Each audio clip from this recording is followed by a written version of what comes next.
Hi everyone and welcome back to another video. So if your iPhone shows the wrong date format, currency, app store content, language behavior or features, chances are your region settings or your region setting is incorrect. In iPhone settings 2026, changing the region properly helps your device adapt to local formats, services and availability. Okay, so in this guide I will show you step by step how to set or change the region on your iPhone in 2026 like a pro. Okay, so first thing first, open settings and go to general. Okay, so open settings, scroll down, tap general.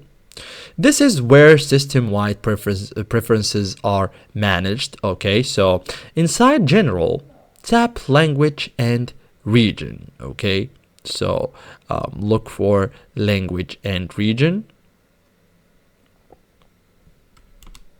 This is it. Okay, so here you control region, language formats, date, time and number formats. Okay, so now tap region.